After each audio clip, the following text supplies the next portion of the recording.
Magandang buhay, narito naman tayo sa Faith On Di Lang My Day, totoong buhay ng pulis. We see them smiling, laughing, posting My Day stories. And some might think, sarap siguro ng buhay nila.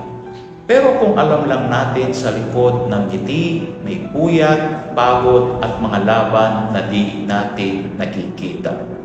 They serve, they protect, they sacrifice, kahit kulang sa pahinga, hindi kulang sa puso at dedikasyon.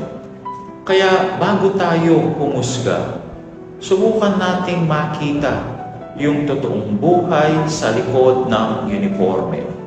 Hindi lang kwento ng trabaho, kwento to ng tapang, pananampalataya at pagtitiwala sa Diyos. Come to me, all you who labor and are burdened, and I will give you rest. In Matthew chapter 11, verse 28. At sa panghuli, magsama-sama po tayo sa isang panalangin. Sa ngalan ng Ama at ng Anak at ng Espiritu Santo. Amen. Panginoon, sa bawat pagod at laban ng aming mga tagapagsilbi, Ikaw nawa ang maging lakas at kapanghingaan nila.